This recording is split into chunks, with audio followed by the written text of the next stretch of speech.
Hello friends, स्वागत है आपका एक नए वीडियो में। आज हम लोग पाइथागोरस थ्योरम के बारे में पढ़ेंगे। पाइथागोरस थ्योरम क्या होता है? ये एक ऐसा थ्योरम है, पाइथागोरस प्रमेय भी इसे हिंदी में बोलते हैं। ये क्लास 8, 9, 10 यहाँ तक कि 11, 12 में भी बहुत ही ज़्यादा यूज होता है। तो पाइथागोरस थ्योरम आपको बहुत अच्छे समझ में आना चाहिए। आपके बहुत सारे ऐसे क्वेश्चन होंगे मैथमेटिक्स में एंड फिजिक्स में भी फ्यूचर में, जो पाइथागोरस थ्योरम पे डिपेंड करेंगे। तो पाइथागोरस थ्योरम के बारे में आप कुछ बताने से पहले मैं बता दूं, पाइथागोरस एक मैथमेटिशियन थे जिन्होंने एक थ्योरम बनाया, एक फार्मूला तैयार किया और उसका नाम उन्होंने अपने ही नाम पे रखा। तो इसीलिए उस प्रमेय का नाम या उस थ्योरम का नाम पाइथागोरस थ्योरम पड़ा। और पाइथागोरस थ्योरम का रीजन, तो बच्चों पाइथागोरस थ्योरम में क्या होता है, राइट एंगल ट्राइंगल जो होता है, इसमें सबसे बड़ी जो लाइन होती है वो हाइपोटेनियस होती है, हाइपोटेनियस। और ये जो लाइन होती है 90 डिग्री का जो एंगल होता है जस्ट इसके सामने होती है, ये आपका हाइपोटेनियस है। और जिस लाइन पे ये पूरा ट्राइंगल डिपेंड होता है उसे बेस कहते हैं, ये आपका बेस है। एंड इस बेस पे जो सबसे स्ट्रेट लाइन होती है, जो सेम स्ट्रेट लाइन एकदम खड़ी लाइन होती है, वो आपकी होती है परपेंडिकुलर। परपेंडिकुलर हाइपोटेनियस सबसे बड़ी लाइन होती है। एंड तो पाइथागोरस थ्योरम के अकॉर्डिंग इन तीनों लाइन में क्या रिलेशन होते हैं, हाइपोटेनियस का square equal to base square plus perpendicular square, ये आपका पाइथागोरस थ्योरम है। बिल्कुल हाइपोटेनियस निकालने के लिए हमें हाइपोटेनियस का square equal to base square plus perpendicular का स्क्वायर, ये हमारा मेन फार्मूला है पाइथागोरस थ्योरम का। अब मान लेते हैं यहाँ पे हमें कोई एग्जाम्पल दिया जा रहा है, जैसे मान लिया हमने एक राइट एंगल ट्राइंगल है ABC, यहाँ पे हमारा है ये A है, ये पॉइंट B है एंड ये C। अब यहाँ पे हमारा जो AC है वो हमारा हाइपोटेनियस है, BC यहाँ पे हमारा बेस है एंड AB जो है वो आपका परपेंडिकुलर है। बिल्कुल, तो यहाँ पे जो हमारा फार्मूला बनेगा वो बनेगा hypotenuse square equal to base square plus perpendicular square. Hypotenuse हमारा AC है, AC square equal to base हमारा BC है तो BC का स्क्वायर प्लस परपेंडिकुलर AB है तो हमारा यहाँ पे AB स्क्वायर। ये इस तरीके से फार्मूला बन जाएगा। अब यहाँ पे अगर AC की वैल्यू है 10, या मान लेते हैं आपको BC की वैल्यू पता है एंड AB की वैल्यू पता है, तो AC की वैल्यू क्या निकलेगी? तो यहाँ पे हमें AC की वैल्यू निकालने के लिए AC square equal to BC की जगह हमें दिया है 4, देन 4 स्क्वायर प्लस AB का स्क्वायर 6। अब यहाँ पे हमारा जो आंसर निकलेगा 4 4 जा 16 प्लस 6 6 जा 36 AC square. Then AC square हमारा जो है यहाँ पे आ गया 42। अब AC बराबर हमारा आ जाएगा अंडर रूट 42। तो इस तरीके से हमारा AC आ गया अंडर रूट 42। ये आपका एक एग्जाम्पल मैंने बता दिया हाइपोटेनियस थ्योरम। मैं आप लोगों को एक और एग्जाम्पल देके समझाता हूँ पाइथागोरस थ्योरम कैसे कैलकुलेट करते हैं।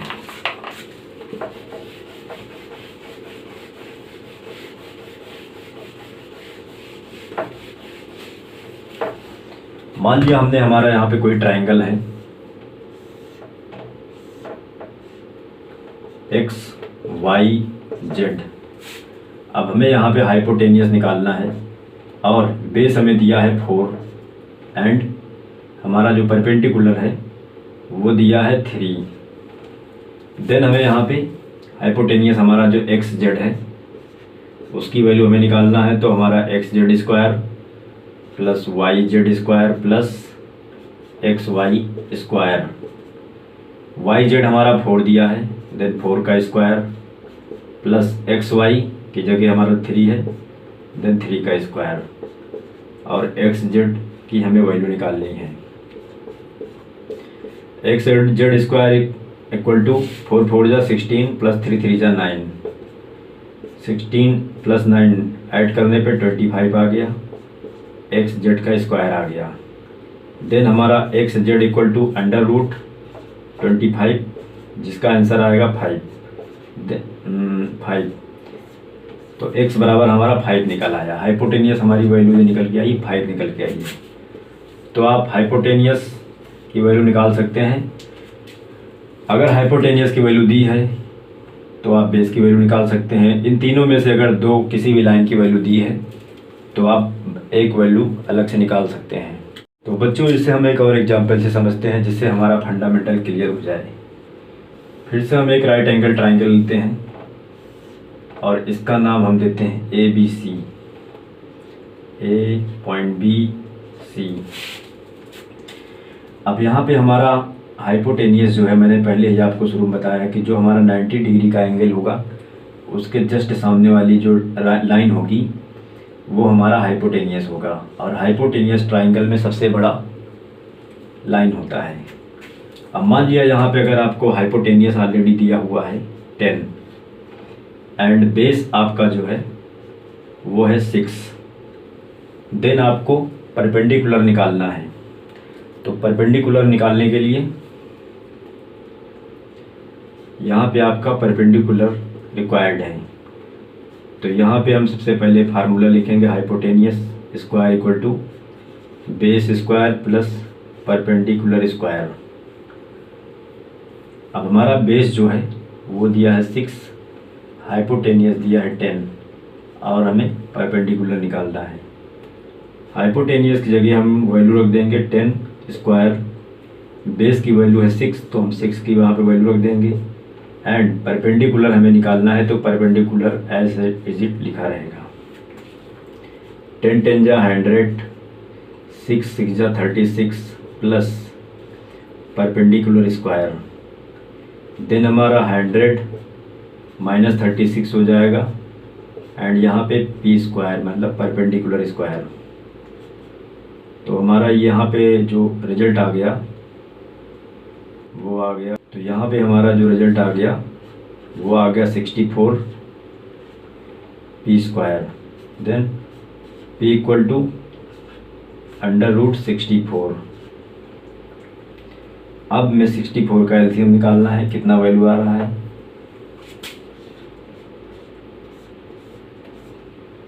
2 3 जा 6, 2 2 जा 4, 2 1 जा 2, 2 6 जा 12, 2 8 जा 16,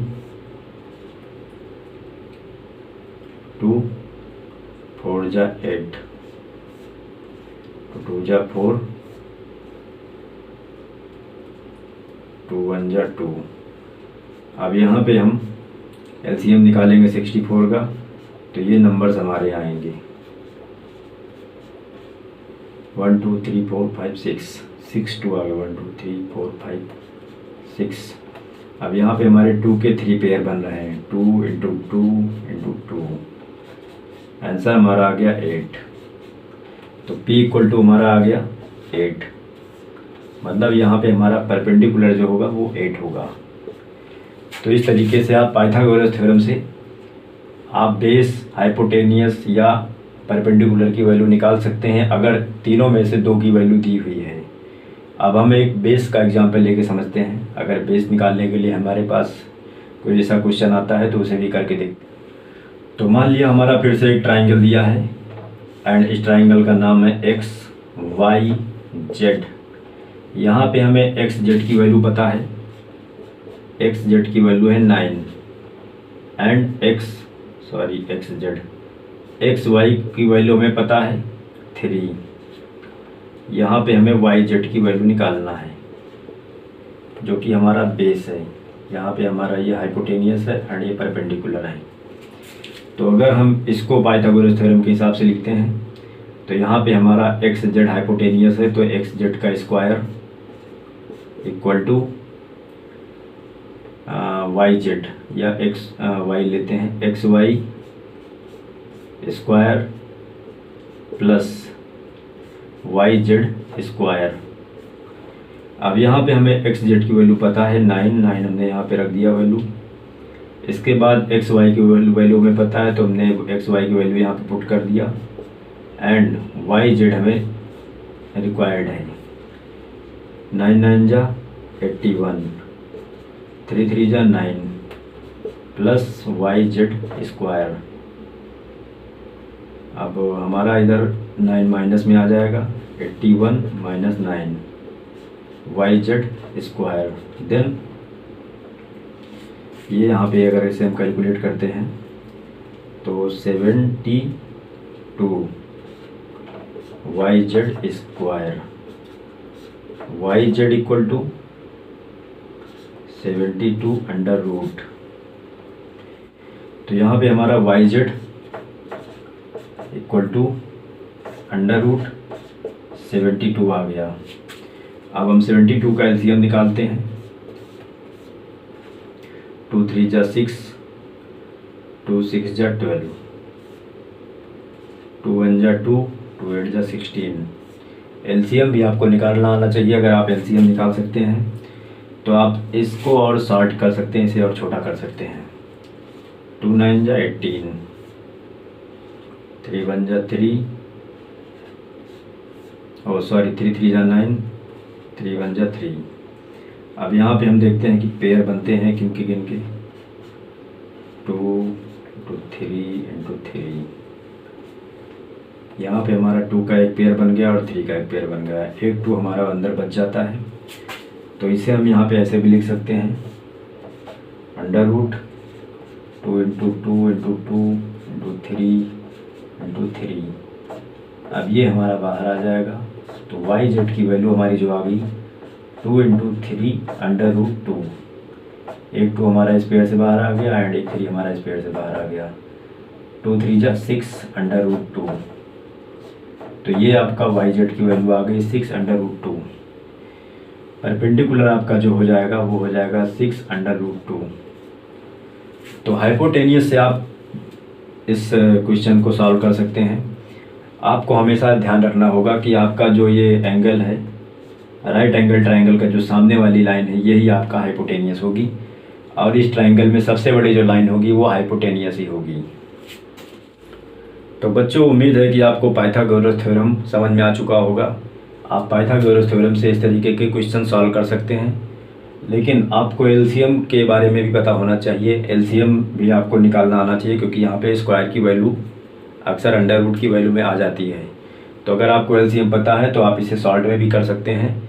और पाइथागोरस थ्योरम अगर आपको अच्छे से पता होगा तो अगला जो हमारा चैप्टर होगा, अगला वीडियो जो हमारा आएगा, इरेशनल नंबर को हम नंबर लाइन पे कैसे शो कर सकते हैं, वहाँ पे भी हमारा पाइथागोरस थ्योरम का ही यूज होता है। तो पाइथागोरस थ्योरम आपको बहुत अच्छे से समझ में आना चाहिए। ये आपका बहुत ही इम्पोर्टेंट टॉपिक है, इसे आप अच्छे से याद रखिएगा।